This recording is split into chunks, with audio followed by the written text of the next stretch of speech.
In a world where romance fantasy stories always end happily, whether the girl who enters a book becomes a villain or just a side character, the male lead, who once hated her, will later love and protect her. Yet Yoon Se-yeom's case breaks this rule completely. We are shocked to learn this when Killian Del Winfred appears with a sword covered in blood, asking if she really wanted to run away that badly, saying she should not have gotten caught if she wanted freedom. He reminds her that he warned her, then lifts the sword and threatens that if she runs again, he will kill her. He follows through by ending her life in that world, killed by the very man obsessed with her. Just when we think that is the end, she suddenly wakes up in the real world, stops her alarm, and feels angry just thinking about dying like that, questioning what kind of ending that was. She then hears her uncle calling her for breakfast and realizes she needs time to adjust again to her loud, normal life. It has been 1 month since she returned. For 20 years, she woke up in a noble house with sunlight and maids. But now that life is gone. Even though it was a bad ending, she accepts she is back, gets dressed, opens the window, and decides this is where her real story begins. At breakfast, she enjoys kimchi stew and says she loves it because its flavor cannot be found anywhere else. Her uncle notices she eats better now and acts differently, wondering what changed. We get to know that even though she lived 20 years in that world, only 3 months passed here while she was unconscious, which she finds ridiculous but also relieving, since she is still young and healthy. Before leaving, she calls her uncle, turns back, and tells him she loves him, shocking him because she never said that before. She reflects that her biggest regret was never telling her only family that she loved them. After repeating it, she leaves for school while he watches, confused yet noticing she has truly changed. In the next scene, she walks to school while hearing a group of girls talking about a new romance story with a yandere prince. She reacts strongly, saying they know nothing because she already experienced such obsession herself, calling it crazy and even saying she wants to burn all such stories and yandere characters. Just when we think things will calm down, Kim Gabin appears and greets her after a long time, saying she heard she was sick. Her friends question why she is being friendly, and we realize that Kim Gabin used to bully her severely before she transmigrated, leaving her in fear every day. Yoon Se-yeom remembers being timid and alone until she got on Kim Gabin's bad side. But now she is different after surviving 20 years in a harsh world full of danger. Kim Gabin mocks her, saying she looks bright and asks why she is ignoring her. When Yoon Se-yeom does not respond, Kim Gabin tries to slap her, but Yoon Se-yeom grabs her hand firmly, shocking everyone. She confidently says she has trained in self-defense since she was young, then tells Kim Gabin to stay quiet and keep out of her sight, deciding she will not let her life fall apart again. In the classroom, she plans to make new friends using her noble experience, choosing a group with stable social positions, believing that if she connects with them, she will be safe. Then the girls talk about someone named Lee Hae-won, based on a photo online. When Yoon Se-yeom asks who he is, everyone is shocked because he is famous in their class, known for being handsome, rich, and kind, attracting attention from other schools. Just when we think it's another school moment, he walks in. We are stunned as Yoon Se-yeom realizes he looks exactly like Killian Del Winfred from the other world. He approaches her, saying it is his first time seeing her in person and introduces himself. In the next scene, Yoon Se-yeom thinks everything is fine and simple, but then things turn strange again when she faces Killian Del Winfred in this new life, and she gets the feeling she cannot escape him no matter what. As he reaches out to check on her and asks if she is feeling sick, she reacts fast, grabs his hand, and suddenly flips him hard to the ground, shocking everyone around them. We are just as surprised as the crowd. Right after that, she comes back to her senses and realizes what she has done, thinking she is finished because he is strong and important. During lunch break, she sits down and thinks this is bad. Making friends is already hard, and now she might become famous in a bad way. Yet, as if that was not enough, the same guy calmly talks to her again and asks if she is really that strong. She explains she only learned self-defense when she was young as part of a family habit. He shows interest, asking if she can do more moves and saying she can show him later. We see her confused because he acts completely normal, as if nothing happened. This guy is way too calm after being slammed like that. And honestly, that only makes things more unsettling. Just when she thinks things might settle, she starts having a disturbing dream, where she holds a dagger and warns someone not to come closer, shaking as if she might stab. Then Killian Del Winfred appears again, acting strange and even saying he could pull out his own heart if she wants. That terrifies her, and she calls him crazy before waking up and realizing it was just a dream. Yet the fear stays, because it reminds her of the pain she went through before. The next day, she is tired from lack of sleep and tries to move on, noticing Kim Gabin is no longer a problem, but still worrying about Killian Del Winfred. At the bus stop, she realizes she forgot her wallet and tries to leave, but the driver stops her. Suddenly, Killian Del Winfred pays for her ride, which shocks her again. He casually talks to her and even asks if her name is Yoon Se-yeom. making her feel even more uneasy because he seems harmless but also familiar in a dangerous way. She decides she will never get close to him again. But just minutes later at school, she accidentally gets pushed into him in a crowded space, trapping him in a corner. He calmly asks if she is blocking people, while others laugh like it is a drama scene. She gets embarrassed and frustrated, thinking she is going crazy. In the next scene, Yoon Seom is acting uneasy and distant. Da-jung and Min-soo notice this and come closer to ask what is wrong and if something happened. She then asks them what kind of person Lee Hae-won really is, questioning if he is truly as kind and perfect as people say, even asking if he has a hidden bad side. They both look confused and say they have never heard any bad rumors about him, adding that he really is as good as people say and even calling him a mix of a human and an angel. Just then, Lee Hae-won walks in and offers her a drink to thank her for helping him on the bus. That shocks Da-jung and Min-soo, prompting them to immediately ask whether she is in a relationship with him. Yoon Seom thinks they are nothing but enemies from the past. As they joke about love starting from conflict, she feels even more confused and suspicious of his intentions. During sports time, Lee Hae-won is playing football and getting praised by everyone for being amazing. Da-jung and Min-soo wonder how he shines so brightly compared to others. Yoon Seom watches him and remembers how he used to train with a sword in the past world, thinking he should work on his character instead. Yet she cannot ignore how much he resembles Killian Del Winfred. When a group game starts, she joins in, throws the ball with great skill, and quickly takes out many players, shocking everyone as rumors spread that she might be an athlete. As she keeps winning, there is no one left except John. She decides to test him, thinking that if he is really Killian Del Winfred, he should dodge it. She throws the ball at full speed straight at his face, but he does not react at all and gets hit directly, then suddenly faints, leaving everyone in shock. She realizes this was not supposed to happen. Later at the hospital, she visits him and sees him lying defenseless. For a moment, she even thinks about killing him with scissors, before stopping herself, realizing how wrong that is in this world. Just then, he wakes up, speaks gently, and tells her not to worry. She apologizes for everything, and he laughs, saying it is his first time meeting someone like her and that he finds her interesting. That confuses her even more because this behavior feels nothing like Killian Del Winfred. When she notices blood on his neck, she becomes concerned, but he leans on her and says he just feels dizzy, then asks if they can become friends.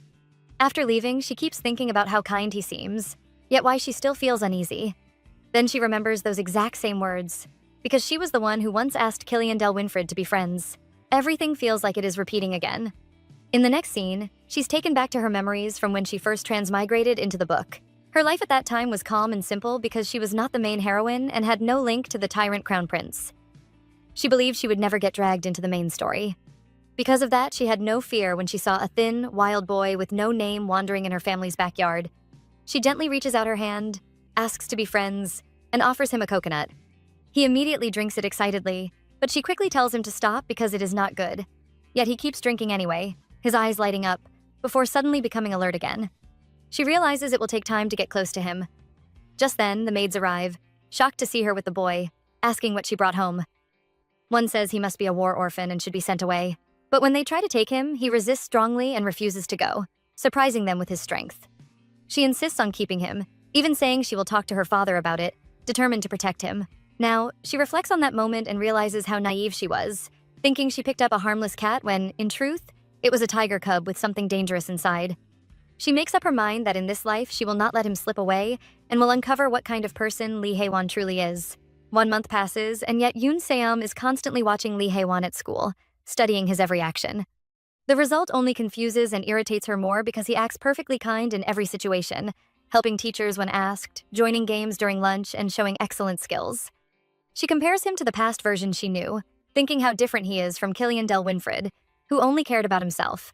Yet at the same time, she feels that this perfect behavior is too clean, almost fake, and wonders if it is all an act that will not break until the very end. Just then, Lee Hae-won suddenly calls her from behind, surprising her and apologizing with a smile. He points out that she is not wearing her necktie and offers her his. That shocks her, but also annoys her because his kindness feels excessive and unnecessary. She refuses, saying she will manage on her own, then runs toward the fence and climbs over it easily, entering the school grounds without trouble. He is shocked and calls her cool like a ninja. When he tries to follow, he struggles and falls, embarrassed, saying it is harder than it looks. They both laugh together, but then she notices he is staring at her, and he says she is laughing too openly, so she quickly apologizes and tries to stop. In that moment, she feels something strange, realizing how different this version of him is compared to the one she knew before. Yet, she cannot fully trust him. As she looks at him seriously, she tells him he must not betray her. In the next scene, the teacher tells the class to hand in their quiz results, as midterms are coming soon, and this will affect their performance grade. Yoon Seom receives her paper and looks at the score. She's shocked to learn and cannot believe it is real, because she spent 15 years in another world and no longer remembers the schoolwork. Then Dajong and Minsu come over, look at her score, and tease her, saying it is small and cute and maybe she should aim for a sports school since she is strong physically. But they also say it is not too late and suggest joining a study group. They mention that students meet on weekends, even bringing up Lee Haewon as the top student, saying he studies on his own and could help. They jokingly hint at dating, which she ignores, though she knows she must improve her grades. She looks at him and he smiles back. We notice she keeps remembering him saying he will never betray her, which confuses her. Later, while on cleaning duty, she feels her life is peaceful with no chaos. Then she smells cigarettes and sees a group of girls smoking, including John. That shocks her because he looks different, serious like Killian Del Winfred from before. She thinks something bad will happen, so she rushes in to help. However, Chansok and the others are bothering Lee Haewon, mocking him and asking for his expensive shoes, acting like bullies. He stays quiet until someone touches him and he reacts coldly, telling them not to touch him and insulting them, which escalates the tension. Yoon Seom panics, wondering if he might turn dangerous again. Just when things are about to get worse, she jumps in and grabs his hand, saying they are on cleaning duty, and tries to pull him away, but Chansok stops them. Then, as if that was not enough, Kim Gabin appears and calls out, saying she planned to come for her anyway, and orders others to grab her, making the situation worse. As someone tries to stop them, Yoon Seom reacts instantly, grabs his hand and slams him to the ground, shocking everyone with her strength. She firmly tells them to let them go. Yeah, I would have stepped in too at that point. Nevertheless, Yoon Seom tells them to just let them go. But Kim Gabin shouts loudly and orders the others to grab her properly, saying she is just a girl, which makes things even worse. She realizes she has no choice and says she does not want to go this far, yet she still acts quickly, grabs John's hand, and runs away with him before anyone can stop them. As they run, Lee Haewon begins to sense that something is not right, so he tightens his grip on her hand while following her lead. Yeah, at this point, running is the only smart move. After running for a while, Yoon Seom and Lee Haewon finally stop to catch their breath. She quickly apologizes for dragging him away like that, saying even she would struggle against so many people and their tricks. Then she looks down and realizes she is still holding his hand tightly, so she lets go at once and apologizes again, but he looks at his hand, then at her, and asks if he can hold it again, which confuses her. As she studies his face, she notices he is trembling. She understands that he was actually scared, so she gently takes his hand again and asks if this is okay. He says yes and thanks her, as he slowly calms down. He then asks if she has time to listen to a story. While she questions why he is still holding her hand, he admits he has been suffering for a while, explaining how he thought he made friends at the start of the semester, but they kept demanding things and hurting him when he refused. He has no one close enough to tell and does not want his parents to know. She agrees to keep it secret and relates to his pain, saying she also endured things silently to avoid hurting her uncle. She realizes she judged him too quickly and offers to help him, even saying she can help him escape if needed. Although she wants to stay out of trouble, she decides it is better to deal with it quickly. He feels relieved and says it is reassuring to have her support, and we see that she simply cannot ignore someone in pain. In the next scene, Lee Haewon contacts Yoon Seom, and Yoon Seom sends a message saying he should reach out if anything happens. As he walks, Kim Gabin calls him and demands to speak with him. He refuses at first, then firmly tells her he truly tried to be her friend, but she crossed the line and took advantage of his kindness. She reacts in shock and anger, reminding him that he acted weakly first. Then Chansok appears and hands something over, saying he no longer needs it and not to ask for it back, showing how things started to go wrong. Kim Gabin refuses to let things end and tries to manipulate him by bringing up Yoon Seom's past, saying she used to cry and beg. He walks up, grabs her shoulder, and warns her to watch her mouth before leaving her stunned by his expression. As a result, in the next scene, we see a calm weekend with warm weather and sweet desserts. We are introduced to Yoon Seom sitting across from Lee Haewon on what looks like a date, and we realize the shocking truth that the person who killed her, or someone who looks exactly like him, is now right in front of her again. In the next scene, Yoon Seom and Lee Haewon are still studying together after he suggests it, because he feels uncomfortable just receiving help from her and wants to return the favor. She first tries to refuse, saying she is fine, but he brings up that he heard she needs a study partner and suggests they study together over the weekend. She agrees, even though her mind is full of doubts. While they sit alone together, she keeps overthinking, wondering if this is really just studying or if there is another motive behind it, since it is only the two of them, and she feels uneasy about whether she has walked into a trap or scheme. As time passes, she slowly realizes he is genuinely studying. 1 hour later, he is still fully focused on the book without looking away even once. That makes her pause. She starts comparing him to Killian Del Winfred, remembering how he used to study seriously too. She slips into memory, where she and Killian Del Winfred interact while studying, teasing him and touching his hair, and he tells her to stop distracting him and focus. In that memory, he also says he is doing everything for her, including working hard to become a knight and stay by her side forever. That leaves her confused in the present, as she cannot fully understand what she feels about it. She returns to the present, where Lee Hae-won notices she is distracted and asks if she is having trouble concentrating.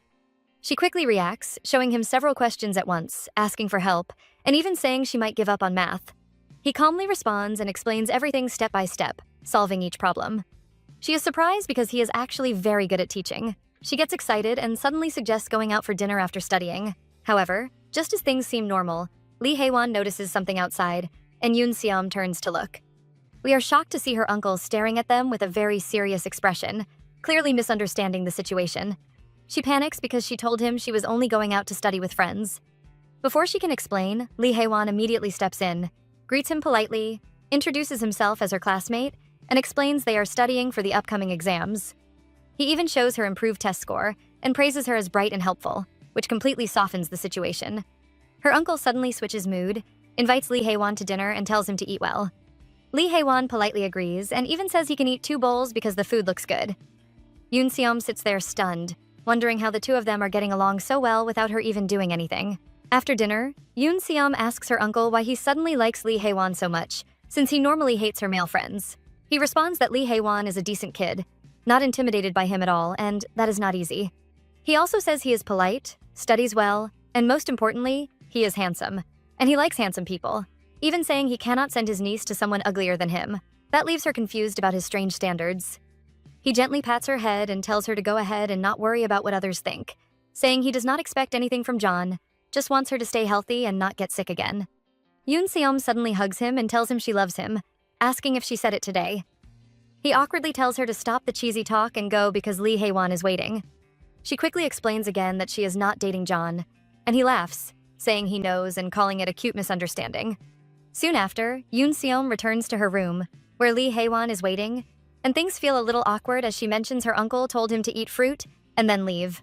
Lee Hae-won notices a photo album and asks if he can look at it. He agrees.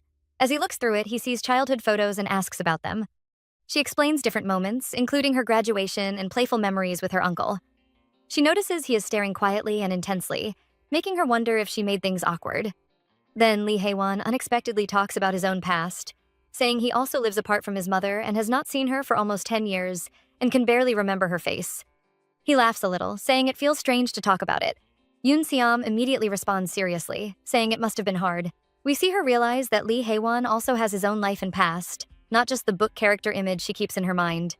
She softens, pats his head, and tells him he grew up well, and her uncle has every right to like him. As a result, in the next scene, Lee Hae-won returns home after dinner, cleans his hair with a towel, and quietly looks at Yoon Se-yeom's picture. The next morning, Yoon Se-yeom is on her way to school and receives a message from him showing a kitten he found, asking if they should take care of it, then reminding her about her missing tie for school. She suddenly panics when she forgets it again and ends up climbing the fence to enter the school. While she is up there, she hears a strange apologizing voice and gets confused. Then she looks down and sees 2 students kissing, which shocks her. When she turns slightly, she realizes someone has seen her and is now looking up at her, telling her to stay quiet.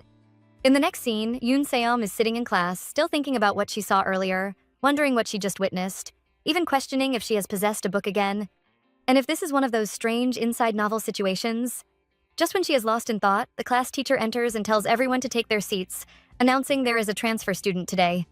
The class reacts with surprise, wondering who would transfer at such an awkward time. Then, Cheon Se-yeon walks in and introduces himself. As he greets the class, the girls immediately react, calling him super hot and saying he has main character energy.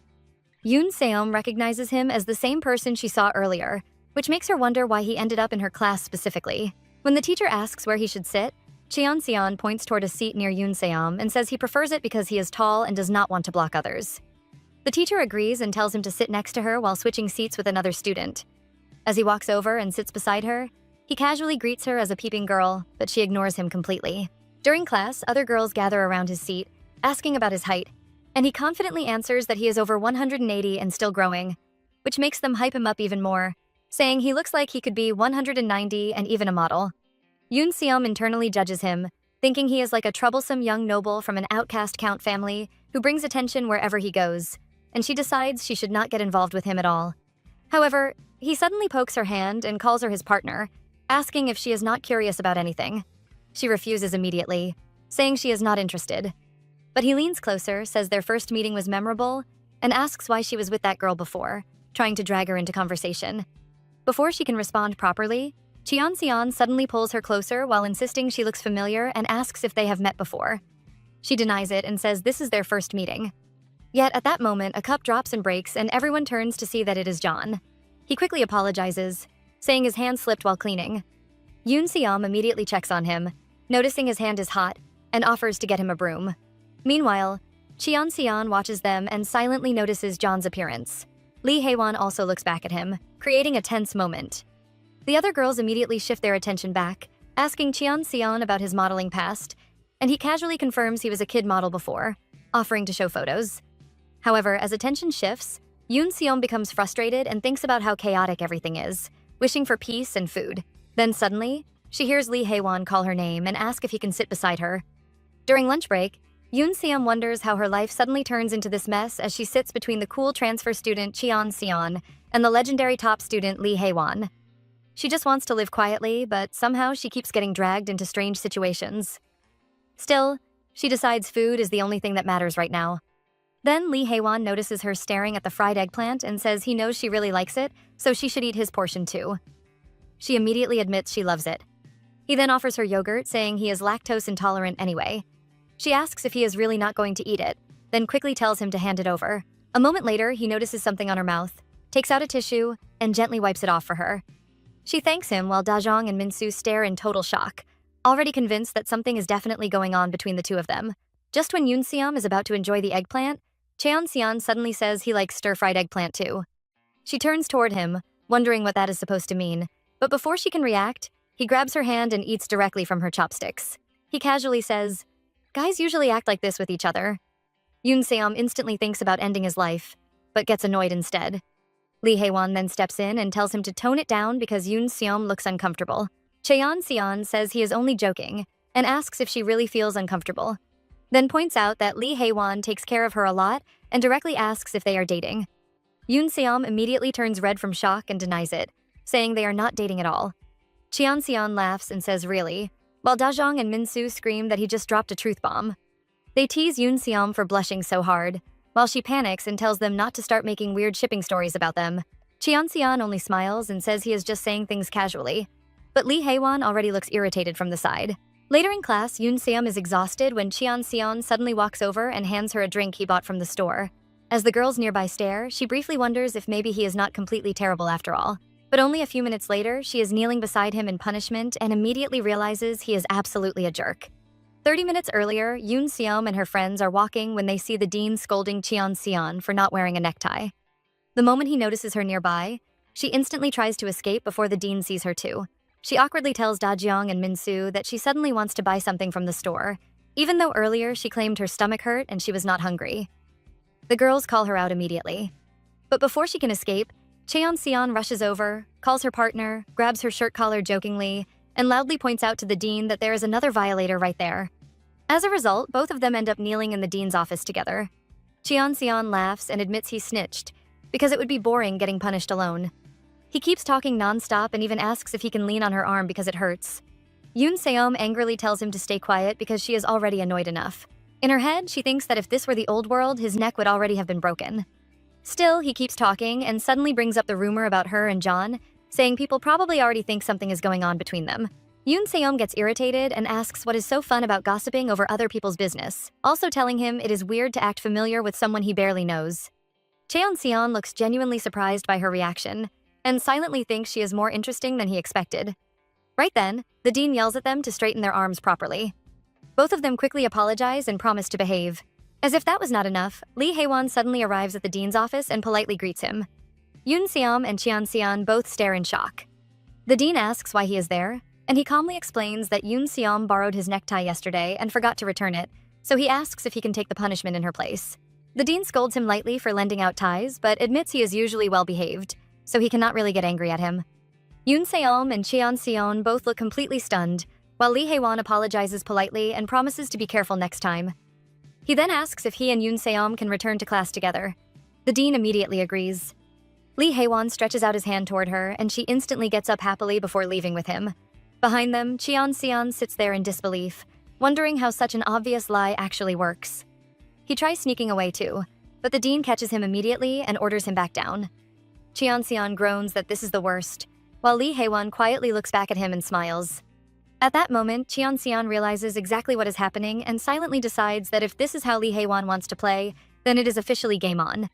On the way home, Cheon Seon walks with his friends while they joke around together. They look shocked after hearing him say something strange, and one of them immediately asks if he is crazy. They all laugh while teasing him. However, behind the jokes, Lee Hae-won quietly thinks to himself that he does not want to make Yoon Se-eom cry again. No matter how much he tries to hide his feelings or act casual, they keep showing anyway.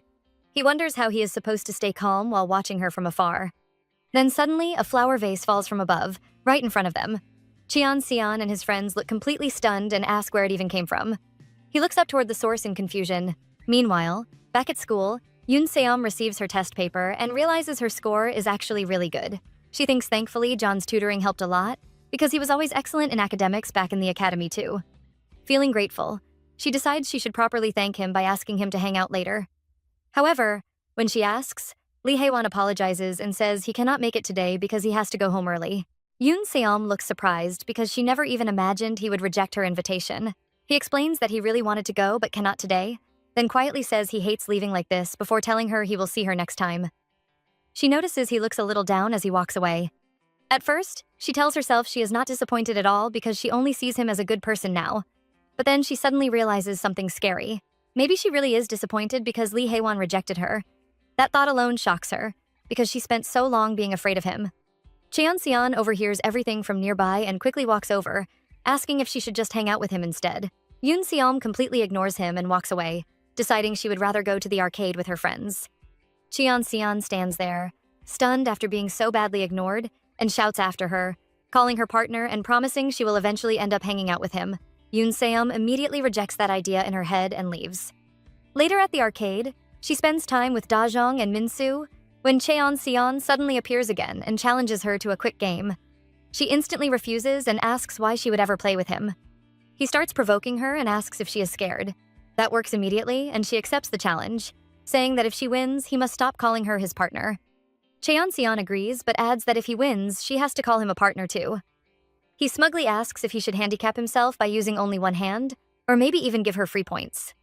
But before he can keep talking, Yoon Se-eom already throws the basketball into the hoop perfectly and tells him he is losing. She completely dominates the game while casually telling him basketball is played with hands, not legs. Cheon Seon gets serious and desperately tries to catch up, but it is already too late. He stares at her in complete disbelief and asks if she is secretly part of the basketball club. After losing badly, he demands another game immediately. This time, they play a zombie shooting game, but Yoon Se-eom destroys every zombie again with terrifying skill. Cheon Seon watches in horror and wonders what kind of monster she actually is. After losing again, Yoon Se-eom asks if that is enough, and reminds him he promised to stop calling her partner if he lost. But Cheon Seon refuses to give up and dramatically says, "Not yet." He then points toward another machine and announces that this next one is his final weapon. In the next scene, Yoon Se-eom reflects on her past life after reincarnating into the romance fantasy novel. Back then, there was almost nothing she could not learn. She survived noble society, conspiracies, kidnappings, and even sword training. However, there was exactly one thing she completely failed at every single time, and that was dancing games. She remembers constantly messing up the steps no matter how hard she tried.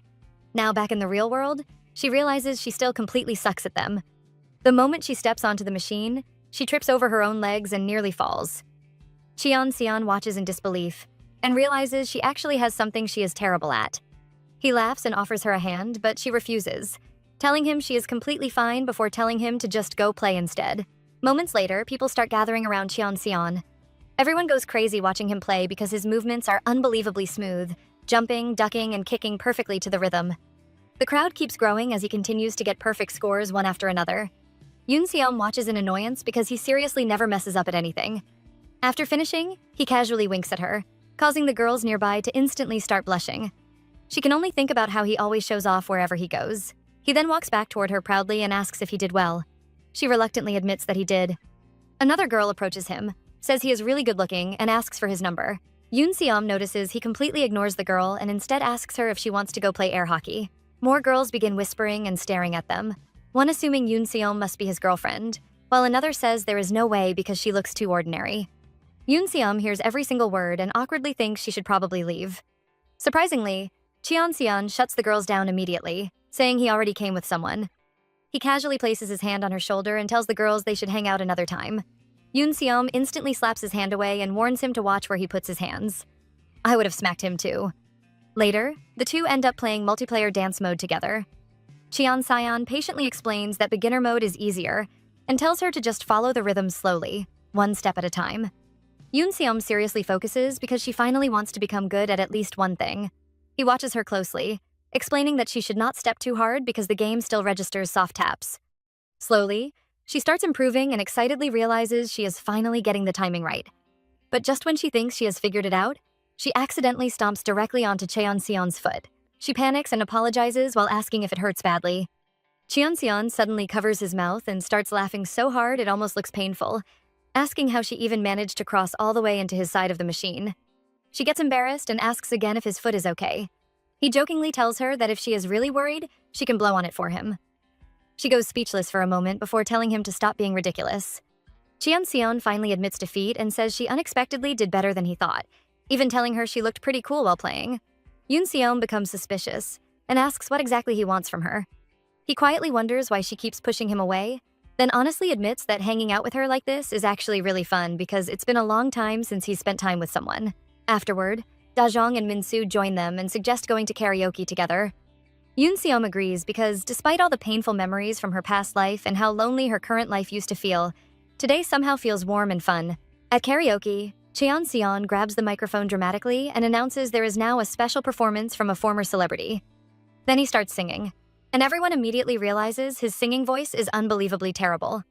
Yoon Se-om looks completely shocked as he listens to him butcher the song, while acting overly confident the entire time. When he finishes, he tries passing the microphone to her, but she refuses at first. He insists that singing is all about confidence.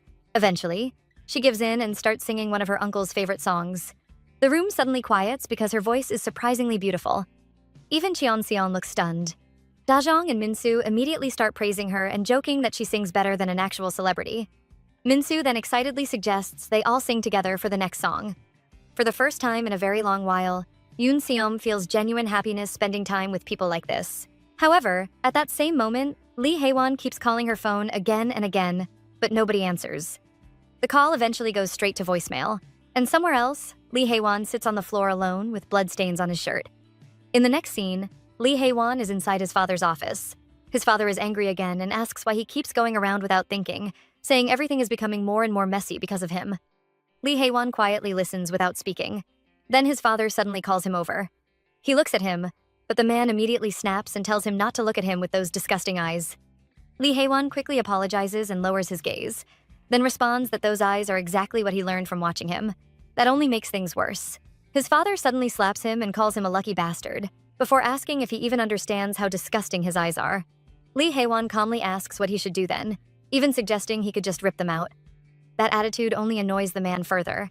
He grabs a cross nearby and starts beating him with it. A little later, we see Lee Hae-won alone in his room, looking at the bruises in the mirror. The marks on his chest are much worse than the inez on his face, and he seems disappointed that they are harder to see.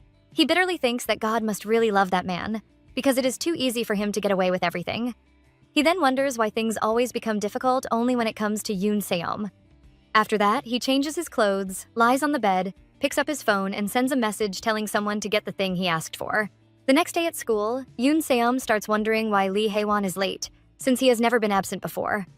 Min-soo then approaches her while holding the squirrel keychain from the arcade and says it looks really cute, asking if it is supposed to look like John. Yoon Se-om immediately grabs it and says there is no way she can give something like that as a gift.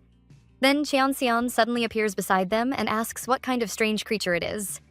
She tells him it is technically a squirrel, although she admits she could have made it better. He immediately asks her to give it to him instead and offers his own red keychain in exchange. She agrees, and he happily says it is completely his style and reminds him of someone, He even tells her to hang the one he gave her on her bag and think about him whenever she sees it. This guy seriously never misses a chance to flirt. Yoon Seom secretly starts thinking that maybe he isn't actually a bad person. Then he personally clips the keychain onto her bag and proudly asks if she likes it. She tells him to at least make some noise before suddenly appearing beside her. He then shows her that he attached her squirrel keychain to his own bag too.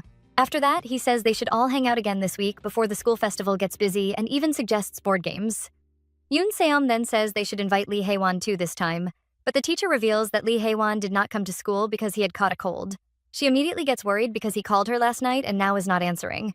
She sends him a message asking if he is okay. He replies that he feels better now. She apologizes for missing his call because she was busy with friends and it was noisy. He suddenly asks if she means Da Jeong and Min-soo. She says yes and casually mentions Cheon Seon was there too, even suggesting he should join them next time. After that, his replies suddenly stopped coming. She starts wondering if she said something wrong, but then convinces herself he probably just took medicine and fell asleep. Later, while walking home, she notices someone sitting alone on the staircase wearing a hoodie. When she gets closer, she realizes it is John. Shocked, she asks what he is doing there and if he was actually waiting for her. He quietly asks what would have happened if she had come home later. She then notices his injured face and immediately asks what happened to him. Instead of answering, he quietly asks if she really plans to hang out with Cheon Seon too. In the next scene, Yoon Seom is spending time with Lee Haewon the following day. She asks if he wants to try one of the games, and he agrees right away.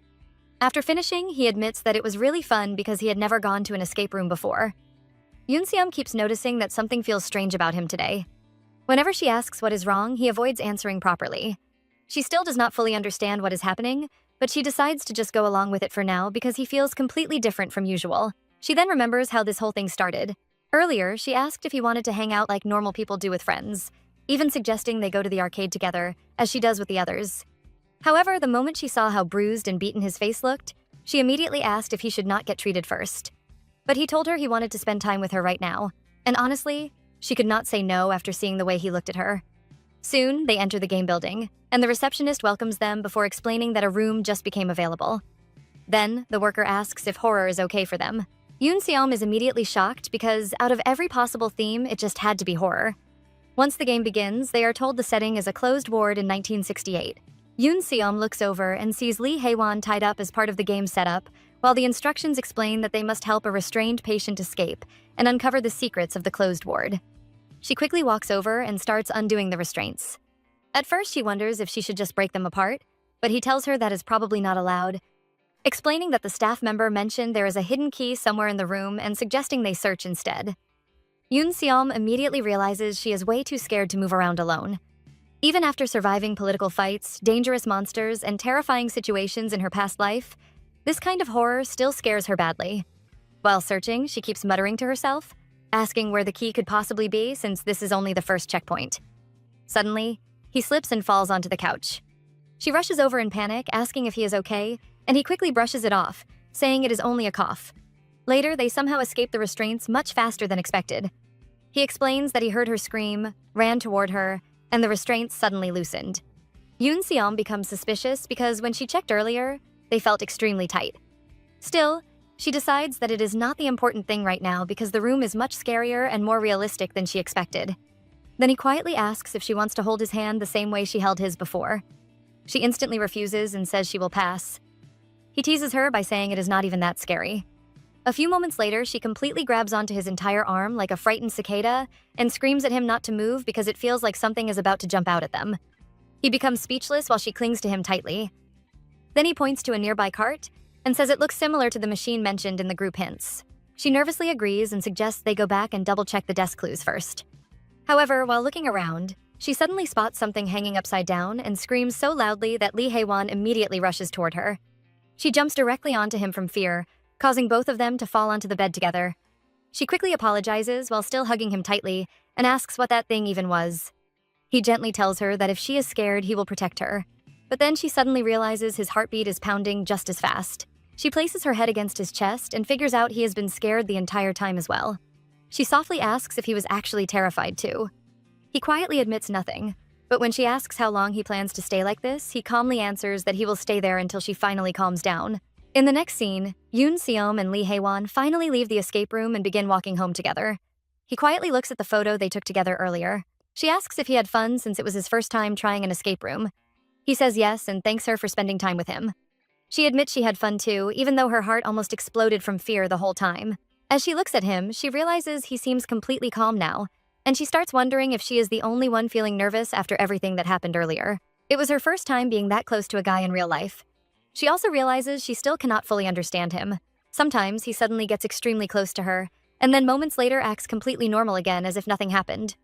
Suddenly, she tells him to wait there for a second before running off. A little later, she returns with medicine for his injuries and some chips for them to eat together at the park. She asks if his wounds hurt less now. He quietly says yes, a little. Then he suddenly grabs her hand and tells her to be gentle while she treats him. Yoon Seom immediately realizes again how naturally he crosses boundaries without warning, while still hiding the things that matter most. She drops the treatment kit in shock and tells him to lift his shirt slightly.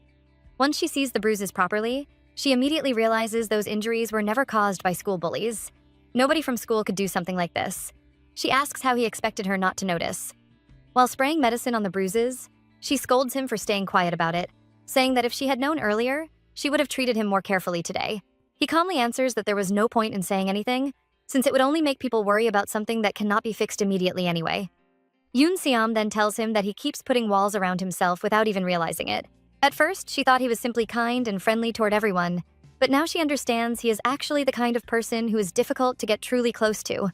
She tells him to stop hiding everything and stop trying to carry everything alone.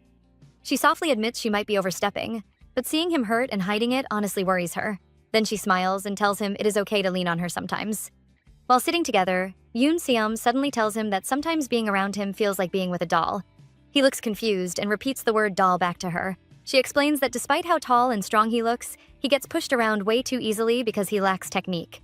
Then she suddenly starts teaching him random self-defense tricks like kicking, throwing sand, and running away if the opponent is too strong.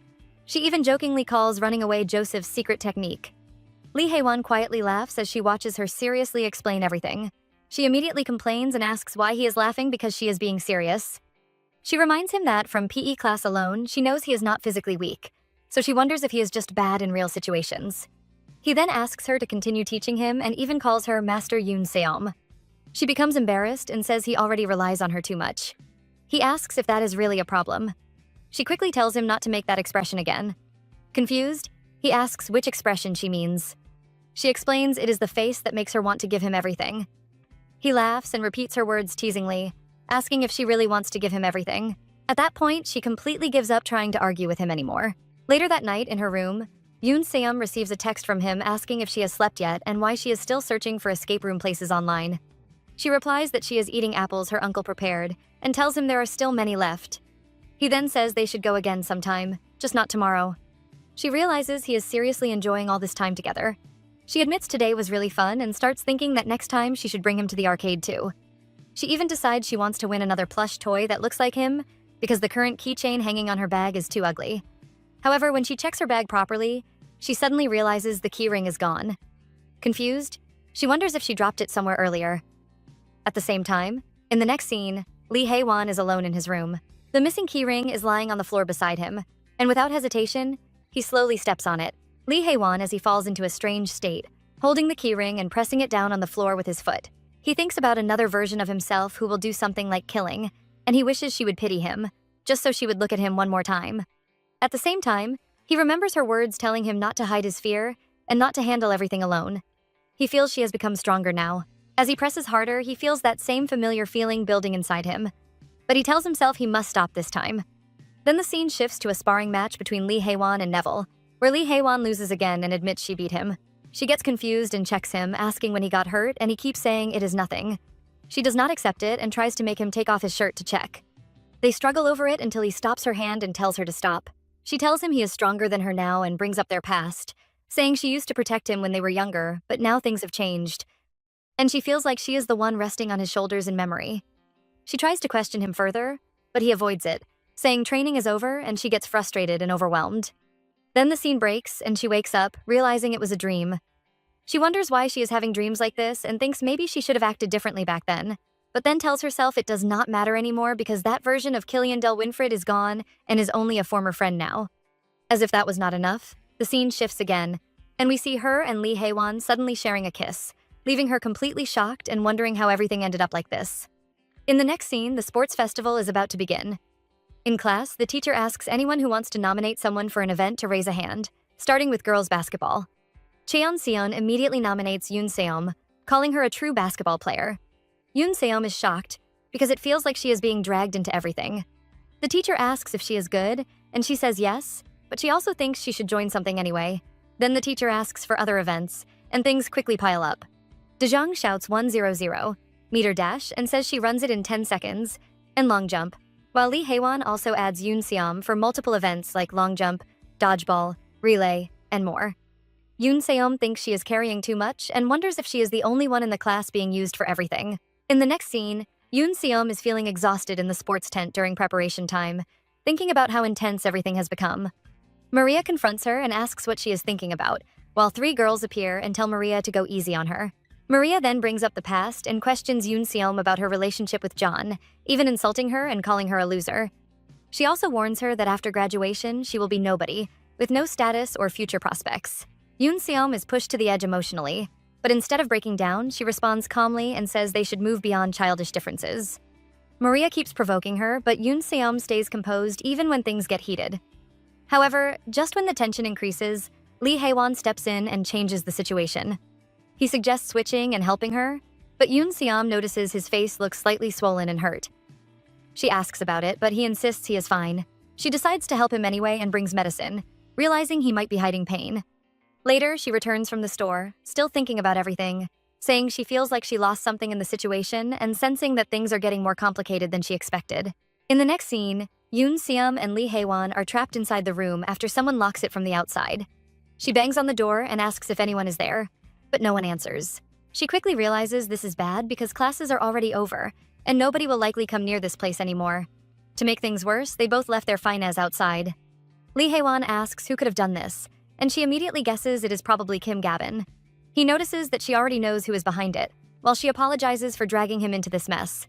At first, she thinks about escaping through the window or even breaking the door, but then she calms herself down and reminds herself that she decided to live like a civilized person now. Since there is nothing else they can do, she notices a mat on the floor, lies down, and tells him to sit too. He asks if she is scared, but she admits she is only worried about missing dinner. That answer makes him laugh. Thankfully, she remembers she packed snacks earlier because she did not want her blood sugar to drop during practice. She pulls out chocolates and tells him people need to eat properly if they are going to work out. As she eats one, he keeps staring at her and smiling. She asks if he wants one, and when he says yes, she hands him a mint chocolate. However, she quickly tells him to take them all because she hates mint chocolate. I would have taken the whole pack too. A little later, the room becomes dark, yet the two somehow keep talking nonstop. She laughs after learning he has such a childish taste in food because there are so many things he cannot eat, like milk, mushrooms, eggs, and cucumber, while the only thing she hates is mint chocolate. They spend a long time arguing about flavors before she suddenly asks what his favorite food is. Surprisingly, he says he has never really thought about it. He explains that growing up, he never had a favorite movie, game, brand, or hobby. He only lived quietly, followed orders, and avoided doing things he was not supposed to do. We learn that his family life was much stricter than she expected. He then admits there has only ever been one thing he held onto with all his heart, and that alone already took everything he had. Hearing that completely changes her mood. She softly tells him that once they leave this place, they should finally eat the tteokbokki they missed. She promises to take him to fun places too, because he studies too much and barely enjoys life. She tells him she likes him and wants them to do many fun things together from now on. Then she finally admits that he reminds her of someone from her past, which is why she unconsciously worried about him so much in the beginning. However, she now realizes he is simply John. She even teases him again about his childish eating habits before lying down on the mat. After falling asleep for a while, she wakes up and realizes he quietly covered her with his jacket. She thanks him for it, only to turn around and notice he is freezing while sleeping beside her. Yoon Seom wakes up beside Lee Haewon after falling asleep in that locked room and immediately notices how badly he is sweating. She calls his name in panic and he tells her it is okay, and that this sometimes happens whenever he stays in the dark for too long. He says if he rests a little, he will get better, but she quickly realizes his clothes are soaked in sweat and his breathing is getting worse. She rushes around the room trying to think of something that can help. She remembers reading about hyperventilation before, especially how someone once suffered breathing problems because of trauma and stress. She remembers people saying covering the mouth with a bag could help, but there is nothing around them at all. She completely panics because she wants to run out and get help, yet she also cannot leave him alone in that condition.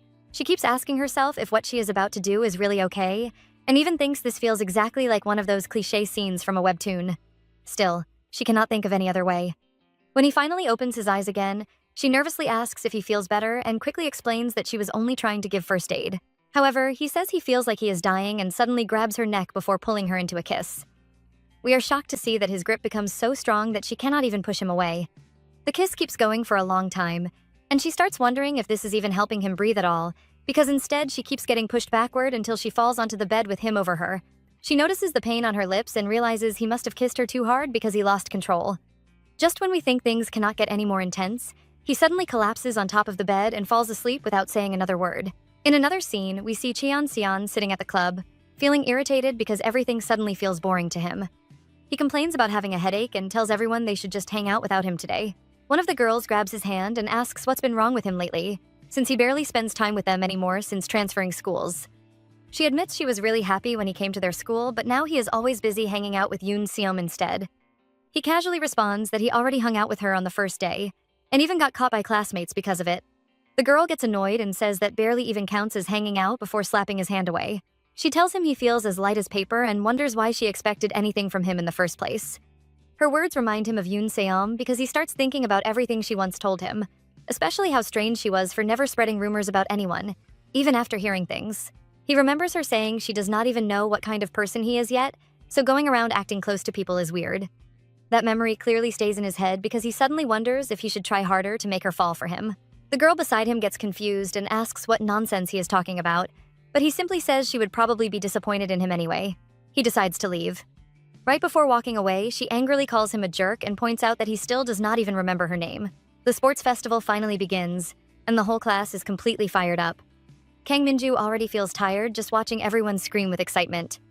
The teacher tells everyone to grab their bandanas while the students talk about how the sports festival is basically the flower of high school life. Even though everyone else is full of fighting spirit, Kang Minju already accepts that she cannot handle too many competitions. The only thing she feels truly confident about is decorating the classroom. After spending time decorating everything, Cheon Seon walks over and immediately praises her work, saying the classroom looks really cute now. The others agree and thank her for helping. Cheon Seon keeps cooperating with everything, no matter what they ask him to do, and Kang Minju slowly realizes he is not as bad as she originally thought. Because of all the rumors from both worlds, she expected someone much worse, but lately she keeps seeing the good sides of him. After that, she introduces Lee Hae-won as the next difficult person to deal with. She explains that he is normally polite and well-mannered, but surprisingly acts like an iron wall whenever people try getting close to him. She asks him if he wants to help as an assistant, but he politely declines, saying it would make him uncomfortable. Then she tries asking if she can at least style his hair because it would suit him perfectly, but he apologizes again and says he touches his hair too much for it to stay neat anyway. The girl refuses to give up after hearing that.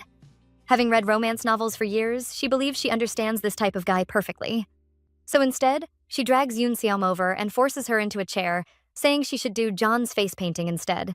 She then turns to him and says it looks like Yoon Seom really wants to do it, so why not try it with her?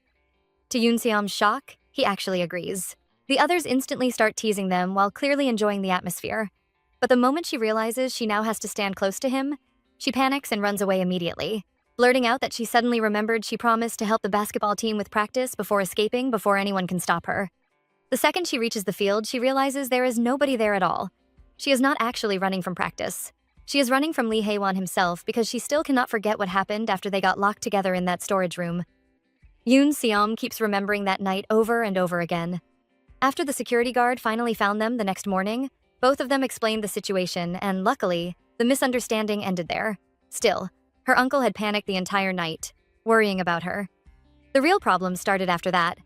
The next morning, Lee Hae-won greeted her normally, but instead of responding properly, she immediately made excuses and ran away. Later, when he tried asking her to eat together, she claimed she was going to the library instead. Every single time she sees him now, she becomes painfully conscious of the kiss. At first, she tells herself it only happened because he was struggling to breathe, but somewhere along the line, she realizes she got completely swept away by it without even noticing. She starts comparing him to Killian Del Winfred from the other world. Even though Killian Del Winfred eventually became terrifying, he was never someone openly comfortable with physical affection. Yet Lee Hae-won somehow feels completely different. She begins to wonder whether Lee Hae-won could also be someone living a second life, given how naturally he handled everything. While she is trapped in those thoughts, Cheon Seon suddenly appears beside her out of nowhere, making her jump in shock. He casually hands her a mint chocolate because he knows she likes that flavor. As she eats it, he carefully studies her face before pointing out that she has been acting strange all morning, saying she keeps running around nervously like a puppy that desperately needs to poop, disappearing randomly and jumping every time someone talks to her. Yoon Seom immediately realizes that Cheon Seon is way more observant than he looks. She starts thinking that maybe he is exactly the kind of person she should ask for advice, since he clearly has experience with this kind of thing.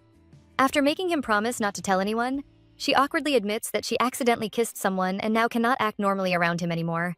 The moment Cheon Seon hears that, he freezes internally because he immediately remembers his own thoughts from earlier at the club, when he wondered if he should push harder and make Yoon Seom fall for him, but also feared she would hate him if he crossed the line too much. Realizing someone else already beat him leaves him completely stunned. Still, he hides it and calmly tells her the answer is simple. According to him, if she keeps doing it, eventually she will get used to it naturally. Yoon Seom instantly looks horrified and asks what insane thing he is talking about. Then, when she says she cannot possibly find someone to practice something like that with, Cheon Seon casually points at himself and says, "I'm literally right there."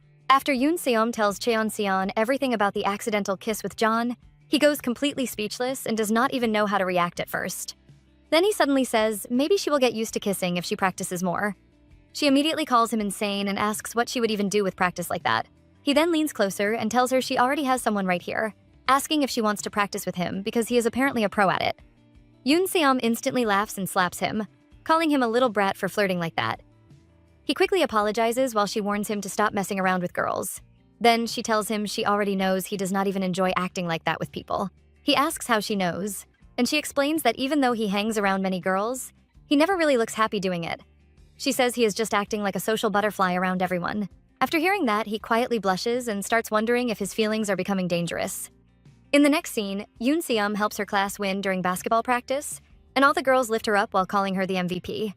Then everyone heads over to watch the boys' basketball semifinal because both Lee Haewon and Cheon Seon are playing. The girls get excited seeing the two on the same team because of how tall and strong they look. But during the match, both boys jump for the same rebound and start fighting over the ball instead of playing properly. Everyone watching gets frustrated and yells at them not to lose with bodies like theirs. Later, Lee Haewon suddenly sits beside Yoon Seom and acts weak, saying he might have a fever. He leans his head onto her shoulder and asks her to check his temperature. She becomes completely flustered while everyone around looks shocked. She tells him he looks fine and should just go to the infer Yoon Seom. Then he says he left something in the classroom. Yoon Seom starts feeling confused because all she can think about is him at that moment. Before she can even understand her feelings properly, someone suddenly pushes her down the stairs and she realizes she is falling. The three-legged race finally begins as the announcer tells all participants to get ready. Cheon Seon suddenly turns and sees Lee Haewon standing beside him and immediately asks why he is there.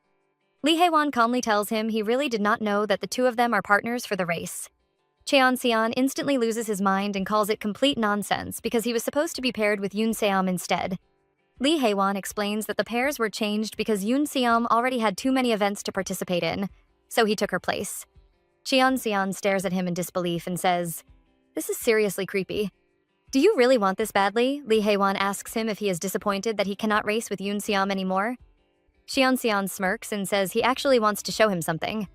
He reveals the mark Yoon Seom left on him earlier and says she told him not to fool around carelessly, joking that maybe she is trying to keep tabs on him now. Then he casually says that since things turned out this way, maybe he should just focus only on her too. The second those words leave his mouth, Lee Haewon suddenly changes expression completely. Cheon Seon notices it immediately and realizes something is seriously off whenever Yoon Seom gets involved.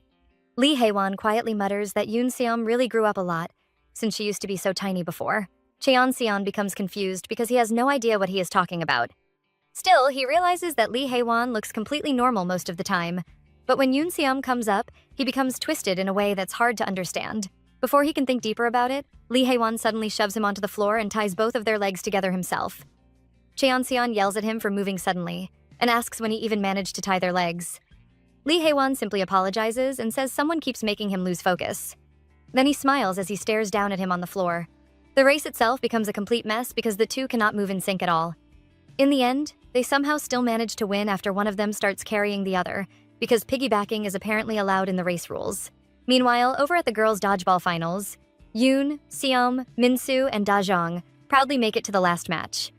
Everyone gets excited because with Yoon Seom on their team, Junyi already feels guaranteed. Since dodgeball awards the most points among the team events, winning this match would practically secure their class the entire sports festival championship. However, things suddenly go wrong. Just moments earlier, Yoon Seom had been pushed from the stairs by someone unknown. Thankfully, her reflexes kick in fast enough for her to recover with a forward roll and land safely. She realizes it has been a long time since she moved like that. Still, she strains her ankle badly during the landing, and she becomes furious because someone clearly pushed her on purpose. The match begins anyway, and Kim Gabin immediately starts targeting Yoon Seom aggressively with the ball. The others quickly notice how excessive it is because every attack keeps aiming directly at her. Yoon Seom keeps dodging, but every movement makes her ankle hurt even more. Cheon Seon watches from the side and angrily points out that aiming for the head repeatedly is practically a foul already. Then he notices how Yoon Seom is moving and realizes something is wrong with her leg. The second Kim Gabin notices too. She deliberately throws the ball straight toward her injured ankle. While trying to dodge, Yoon Seom collapses onto the ground in pain. Kim Gabin mocks her immediately and asks why she is acting so dramatically when the ball has not even hit her yet. Then she prepares to throw another ball directly at her while she is down.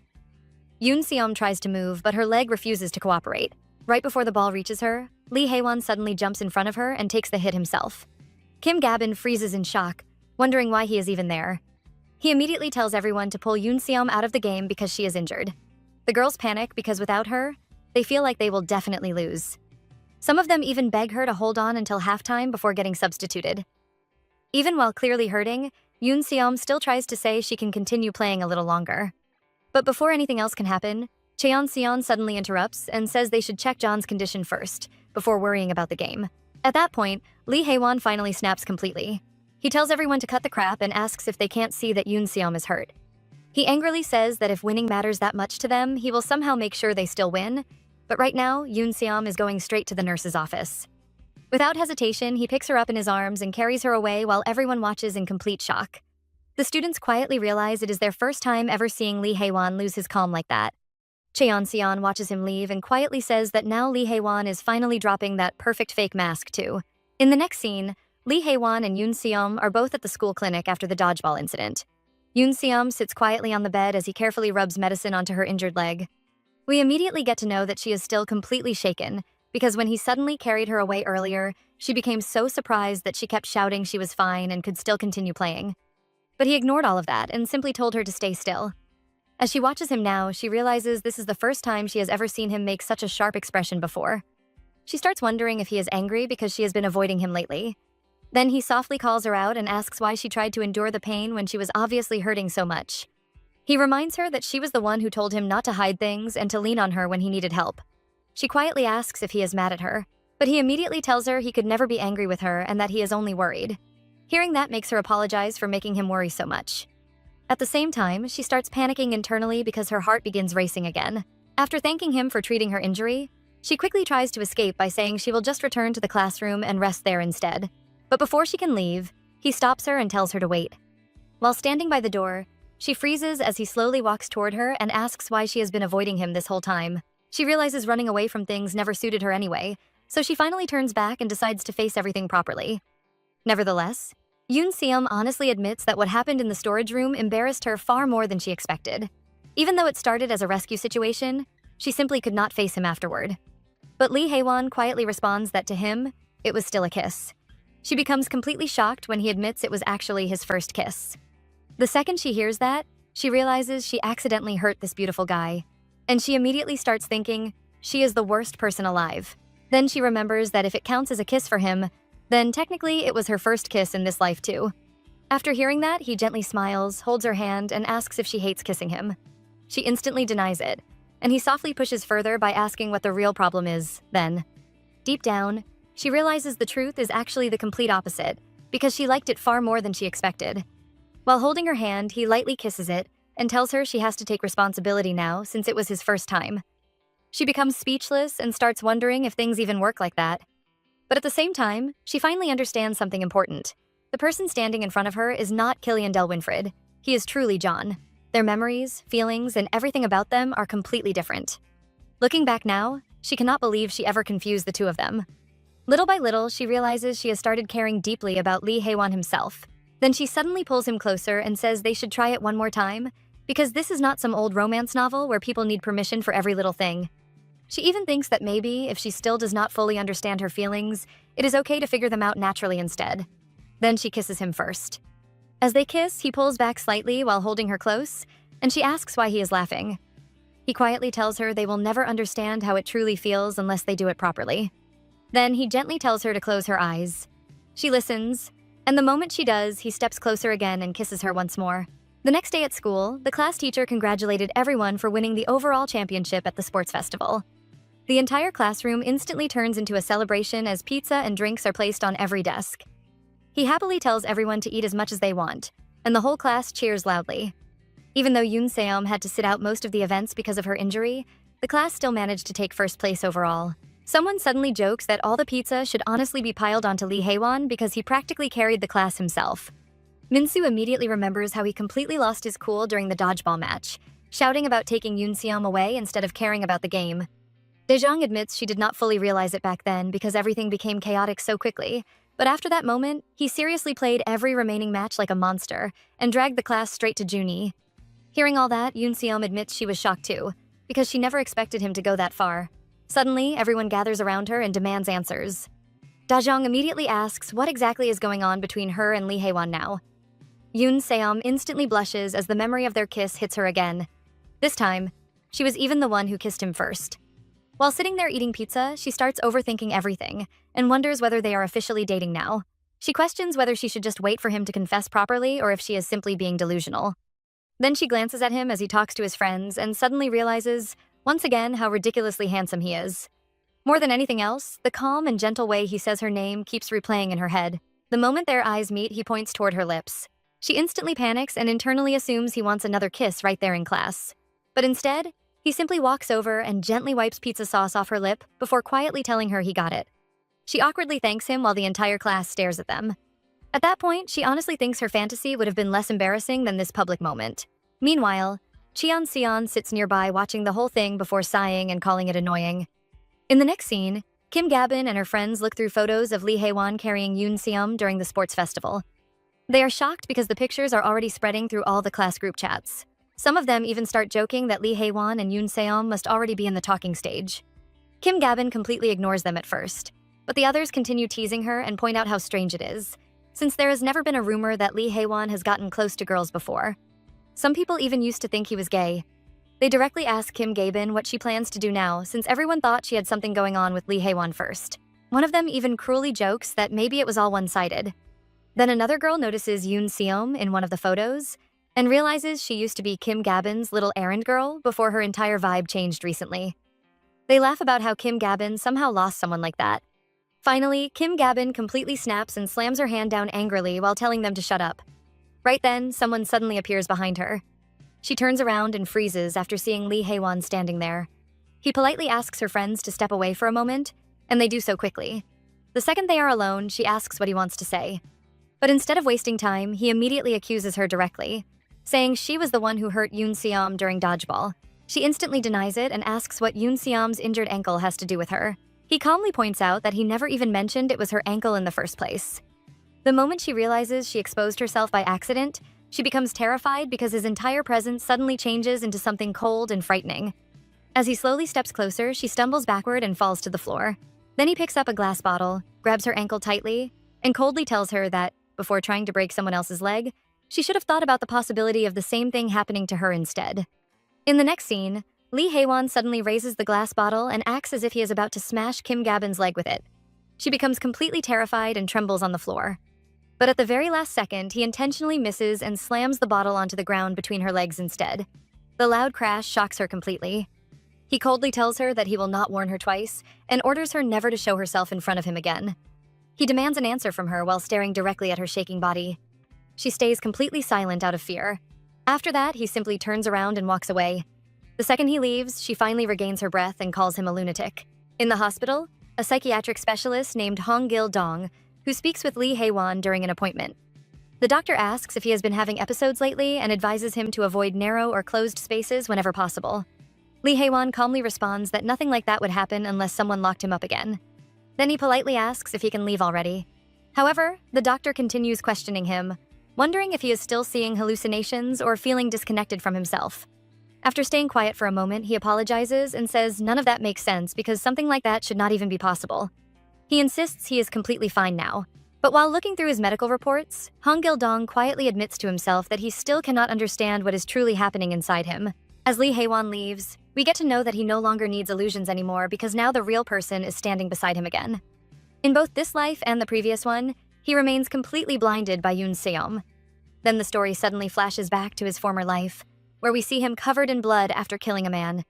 Someone asks whether he was sent by the Duke and rants about how rotten the country has become because of him. Without emotion, he stabs the man and coldly asks why any of that should matter to him. Later, upon his return, someone praises him for cleaning things up so neatly once again. The man mocks him by pointing out that the Empire's most feared assassin is nothing more than an orphan born in the streets. After seeing the expression on his face, the man violently kicks him in the stomach and orders him to behave like a proper hunting dog instead of showing emotions. When the man tries to hit him again, Lee Hae-won suddenly grabs his arm and warns him not to do it again. That instantly makes the man laugh, because he realizes the only reason Lee Hae-won reacted is that Inez might see the injuries and become worried. The man cruelly points out that Inez cares more about him than anyone else does, yet she does not even realize she herself is the leash controlling him. Then he reveals devastating news. The Emperor has personally ordered Inez to marry the Crown Prince. The second he hears that, Lee Hae-won completely loses control of his expression. The man mocks him again, saying perhaps he will someday serve as Inez's escort while watching her stand beside another man. He orders people to drag him away and train him properly, and we see Lee Hae-won trapped inside a cage while being whipped brutally. Back in the present, he reflects on how this longing inside him never disappears, no matter how much time passes. To him, it feels like an eternal punishment he must continue carrying forever. Then, while walking through the hospital, he suddenly notices Yoon Se-yeom happily playing with children nearby, and he quietly stops to watch her. In the next scene, Yoon Se-yeom is at the hospital speaking with her uncle over the phone. She explains that she only has a minor ligament sprain and luckily, nothing is broken. However, her uncle immediately gets frustrated and shouts at her, asking what in the world she was doing to end up injured again. He reminds her that the last time she got trapped in a warehouse all night, and now she is only giving him stress after all the hard work he put into raising her. She quickly apologizes and promises to be more careful from now on. Right after the call, she notices Da-jong nearby, struggling with two children who are begging her not to leave because their grandmother is not around either. Da-jong tries to calm the children down and tells Da-sol that she specifically asked them to sit still for just a moment. Then she suddenly notices Yoon Se-yeom standing there. Yoon Se-yeom quickly offers to watch the kids so Da-jong can go meet the doctor first.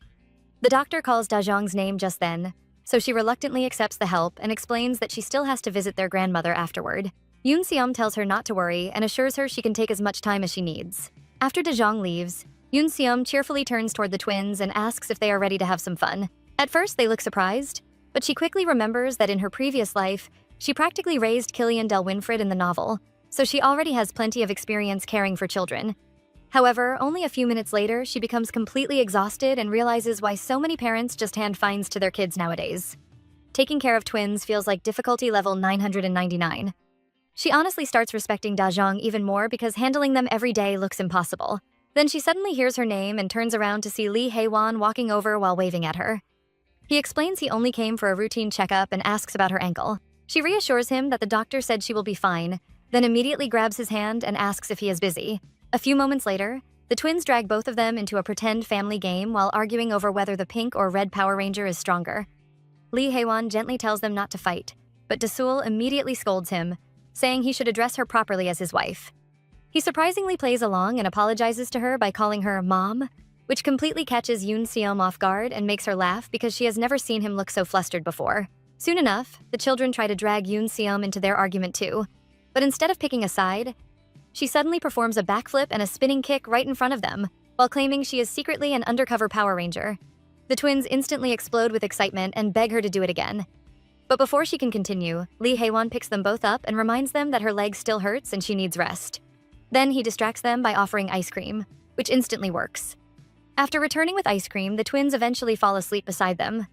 Yoon Se-yeom quietly looks at them and says, "They really do look like angels while sleeping." She sincerely thanks Lee Hae-won for helping because it would have been impossible to handle them alone.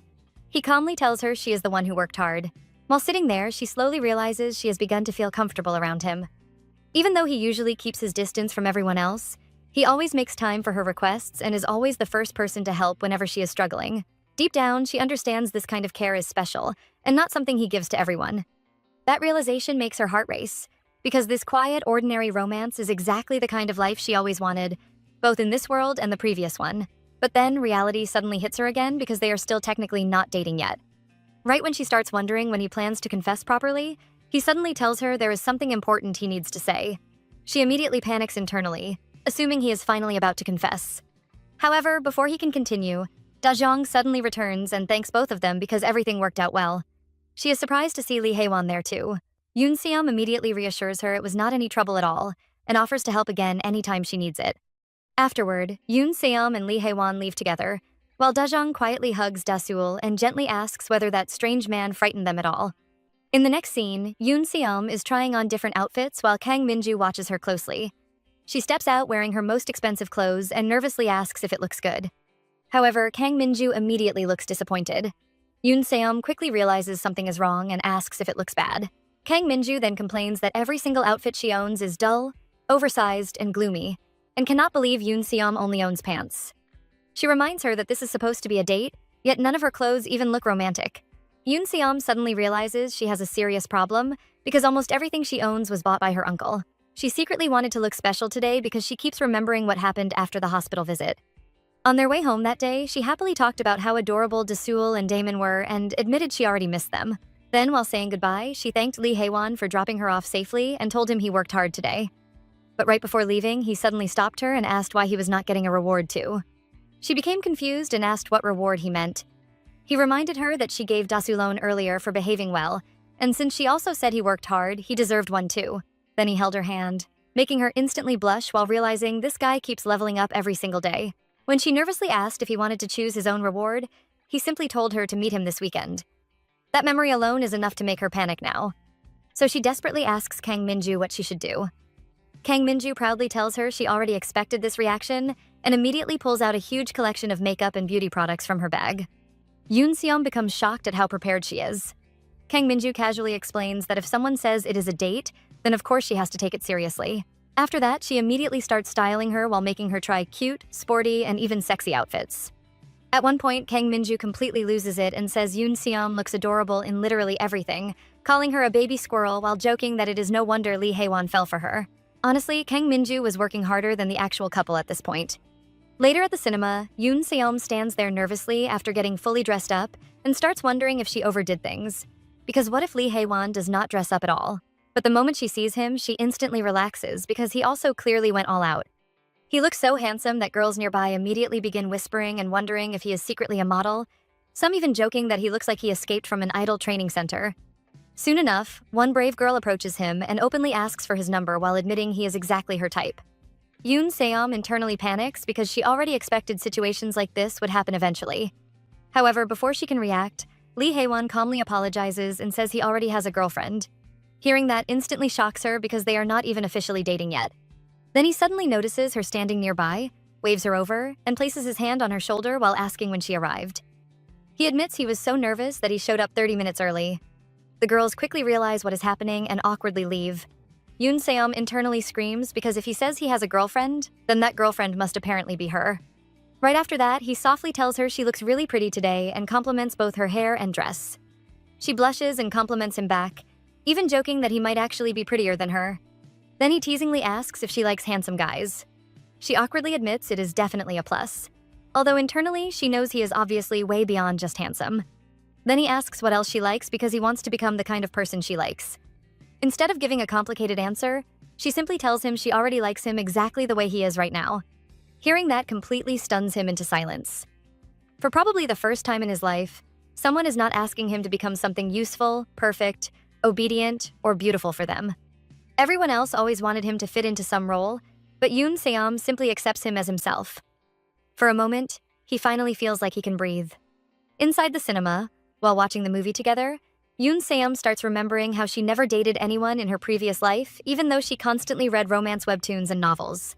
Because of that, her head is now filled with unrealistic romantic fantasies. Then, while sitting beside Lee Hae-won in the dark theater, she quietly wonders if movie theater hand-holding and accidental closeness really happen the same way they do in stories.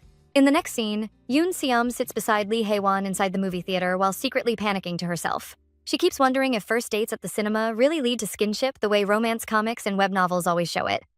While blushing hard, she slowly turns to glance at him, expecting him to be just as nervous. However, he is completely focused on the movie without even looking her way. She becomes shocked and wonders if she is the only one stressing about all of this. Still curious, she sneaks another look at him, but this time he suddenly turns at the exact same moment and their eyes meet directly. That instantly startles her so badly that her phone slips from her chair onto the floor. She quickly bends down, trying to find it in the dark while panicking. Right when she grabs it, his hand touches hers because he also reached down to help. He softly asks if she dropped anything else. She hurriedly says she is fine and was only reaching for her phone. Then, while helping her sit back properly, he gently pulls her hand and tells her to be careful. Even after she sits down, their hands remain tightly held together. He quietly asks if this feels uncomfortable for her. She quickly denies it and nervously says her hands do not really get sweaty anyway. He smiles after hearing that. Then, without warning, he removes the divider between their seats and moves even closer beside her, saying it feels much more comfortable now that the barrier is gone. Yoon Seom becomes completely stunned because she seriously can never predict what he is going to do next. The movie itself turns out to be extremely tragic. The story follows two people who become lovers, but because of misunderstandings and family problems, the man eventually kills the woman himself. Later, both of them are reincarnated and meet again in another life. The man deeply regrets everything and desperately tries to make up for his sins, but the woman remains terrified of him until her final breath. Even while dying, she wishes they never meet again in any future life. In the end, the man sacrifices himself for her happiness, yet she never even learns about his sacrifice before starting a completely new life alone. After the movie ends, Yoon Seom becomes frustrated and asks what kind of ending that even was. She turns toward Lee Hae-won to ask what he thinks, only to realize he is quietly crying beside her. Completely shocked, she blurts out that he is actually crying. Then he softly says maybe the ending was best for the woman, because she must have been exhausted from him. Hearing that makes Yoon Seom think deeply. In the past, she probably would have agreed with him, but after meeting the people around her in this life, her thoughts have slowly changed. Even if she carries Ines' memories, she is still her own person now. She begins wondering if there is really any point in clinging so painfully to the past forever. Maybe people deserve a chance to start over too. In the restroom, Lee Hae-won is alone washing his face. Suddenly, blood starts pouring from the faucet in front of him like a hallucination, while a voice reminds him not to forget how much blood is on his hands. Immediately, his mind flashes back to his previous life where Inez desperately begs him to spare at least her nanny and the innocent servants. He coldly stands up and tells her that when someone asks for a favor, they should first offer something in return. Then he slowly approaches her and reminds her that she already knows exactly what he wants. Lee Hae-won corners Inez in a painful memory from a past life. He walks closer and tells her that she already knows exactly what he wants. Tears run down her face while he says her crying face is beautiful and asks if it would not be better if she cried for a different reason instead. He pulls her closer by the waist and says they could go straight to his room. Inez begs him to stop and reminds him that they were family, but he throws her onto the couch and coldly says they were family. He tells her that clinging to pride is pointless because she already holds the strongest card she has. While loosening his tie, he says she should use it properly because he has already gone too far because of her. He even says that if she acts like he forced her, he might actually give in. Inez cries and begs Killian Del Winifred not to make her lose him like this. However, he cruelly admits that he never once saw her as family and mocks the fact that she raised him herself. When she slaps him and says she cares about him more than anyone else, he mocks her kindness and says she only pitied him like some sad story. He then reveals that the ducal family will fall that very night and everyone in the house will die. Ines breaks down and asks what exactly has broken him. In the present, Lee Hae-won snaps out of the memory and admits to himself that he already knows the answer. In the next scene, Yoon Seom overhears women in the restroom complaining about the movie ending and realizes she is not the only one who hated it. Then she suddenly discovers that the movie writer is the exact same author who wrote the novel she was possessed into. She becomes shocked and starts wondering if she should try meeting the author one day to find answers about why she was possessed into that world and whether anyone else experienced the same thing. In the next scene, Lee Hae-won takes Yoon Seom to a very expensive restaurant after the movie. She looks at the menu prices and starts worrying that the place is too costly, especially since he only said he would buy dinner because she paid for the popcorn earlier. She keeps wondering if his family is truly rich, like the rumors say. While they look through the menu, he casually recommends the seafood pasta and suddenly asks if she still has her shrimp allergy. She becomes confused and says she has never had one in this life, making him quietly apologize and claim he must have remembered wrong. She then realizes Ines used to have a shrimp allergy in the past life and becomes unsettled by it. After ordering, the receptionist freaks out over how handsome he is while checking them out. At the same time, Yoon Seom grows frustrated because he still has not confessed properly. She keeps overthinking whether this is even a real date or if she misunderstood everything after he only asked her to meet him this weekend. Just when she is spiraling, an old middle school classmate suddenly appears and acts fake nice toward her. The girl comments about how expensive the restaurant is and subtly insults Yoon Seom for living only with her uncle, saying most girls gain confidence from having a mother around. Yoon Seom immediately remembers how that same girl abandoned her the moment Kim Gabin started bullying her back then. She always asked questions that always ticked her. Yoon Seom decides that dealing with the girl is already too tiring, so she simply ignores her and says she is busy right now before leaving. The girl gets annoyed and calls her a loser, but then suddenly calls out to her boyfriend. The guy walks over with a flashy watch and necklace while she brags about their 100th day anniversary and introduces Yoon Seom as an old school friend. She then asks if Yoon Seom has a boyfriend, making her panic inside because technically she and Lee Hae-won are not official yet. Before she can answer properly, Lee Hae-won suddenly appears and tells her they should leave. She quickly introduces him as a classmate, but he immediately grabs her shoulder and says they are not just friends. The couple gets shocked, especially after the boyfriend notices John's expensive limited edition watch. When asked about it, he calmly says it was a gift. The two quickly leave after getting embarrassed, while Lee Hae-won wonders if he did something wrong. Yoon Sam gives him a thumbs up and tells him he did great. I would have laughed too, honestly. They two finally arrive at her house, but there is still no confession. She starts getting frustrated and asks him directly when they are going to date. He gets confused and asks what she means because he thought they were already dating this whole time. She becomes completely shocked while he reminds her that they already kissed for real and even made out. She immediately covers his mouth before he says more embarrassing things, but he pulls her closer, carries her, and clearly says that they are dating. Yoon Seom finally confesses first and says she likes him. He admits he likes her too, and the two kiss again. After that, she jokes about when their official first day should even be, because they already kissed many times and even helped raise kids together at the hospital. Yet, while she is happy, we also see Lee Hae-won secretly struggling inside. He thinks that falling in love with her feels wrong and says they never should have desired each other again. Yoon Seom wakes up happily because of the rain and immediately calls her uncle while acting strangely cheerful over soup that is accidentally too salty. Her uncle quickly figures out she is dating someone and says it is painfully obvious from her face alone. She gets embarrassed and explains that she and Lee Hae-won have a very wholesome relationship, although even she seems unsure if that is true anymore. Surprisingly, her uncle says he is open-minded now and even raises her allowance so she can use it for dates. She gets excited and starts praising him before asking why someone as handsome and capable as him still does not have a girlfriend. He immediately gets offended while she laughs and tells him to stop spending all his time raising her and go find her a pretty auntie already. Just when things feel warm and funny, Daejong suddenly calls in tears and says the twins are missing. We then learn that Dasuland Kang Min-jun followed a strange man because he promised to buy them food they always wanted to try. Yoon Seom panics immediately and rushes outside after hearing the call. Yeah, kids following strangers is literally nightmare fuel. In the next scene, Yoon Seom is desperately searching while worrying because too much time has already passed. Then she suddenly spots Cheon-seon with his old biker friends. We get to know that his friends are shocked because he says he wants to stop acting like a delinquent now, even joking about dyeing his hair black and dressing like a model student. Right after that, he notices Yoon Seom standing there and immediately asks what happened. Once she explains the twins are missing, his entire mood changes. He comforts her, pats her head, and promises to help by using all his connections. His friends instantly get serious too, and begin organizing search groups with bikes while spreading the twins' photos everywhere. Yoon Seom realizes that even though they all look rough, they are actually kind people.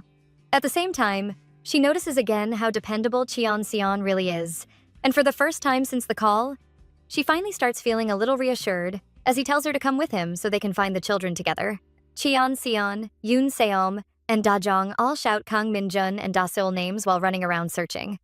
Then Cheon-seon's group suddenly reports that someone posted a photo online, and they recognize Kang Min-jun in it, so they all rush toward that direction. They finally find Da-seol first. She immediately runs into Yoon Seom shouting big sis, and Yoon Seom hugs her tightly while asking where she went and saying they have been searching everywhere. Da-seol explains that she thought Yoon Seom was a secret agent from a task force, then says she followed some uncle who offered something, but she ran away, tried to come back, got scared, and hid instead.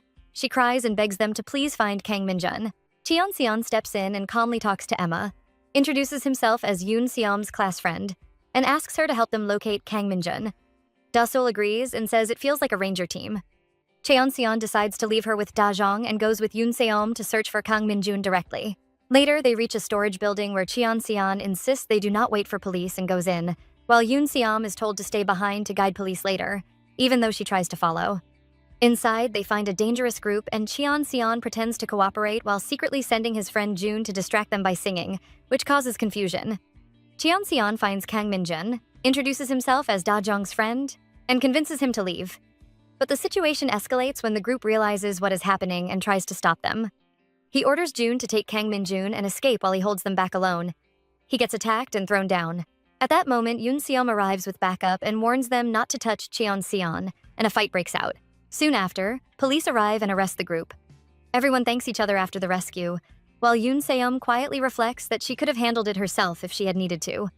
Later, Da Jong is scolding Kang Min-jun for following a stranger, reminding him that she warned him many times not to trust random people. Kang Min-jun gets emotional and complains that he keeps asking for a Zonko toy, but she never buys it for him, while all the other kids already have it. He says the other kids mock them and call them beggars, and he cries while saying he hates her. Da Jong gets shocked and says she was scared out of her mind, and hearing that from him hurts her even more. She angrily says she also hates him and tells him to go live somewhere else if that is how he feels. However, Cheon Seon steps in and stops the argument, telling Da Jong not to say things she will regret later. She then apologizes, hugs Kang Min-jun tightly, and says she was just too worried about him. Kang Min-jun also apologizes while crying. Cheon Seon then tells Da Jong he will walk her and Kang Min-ju home, and tells Yoon Seom to head back and rest because it is already late. He also reminds them not to follow strangers just because of promises. Da Jong agrees and the situation calms down. As a result, Cheon Seon and Yoon Seom separating for the moment. Yoon Seom watches them leave while thinking that Cheon Seon can be surprisingly responsible when it matters. She starts questioning herself again, wondering what exactly she is to him, because if it is Cheon Seon, then maybe things are not as simple as she thought.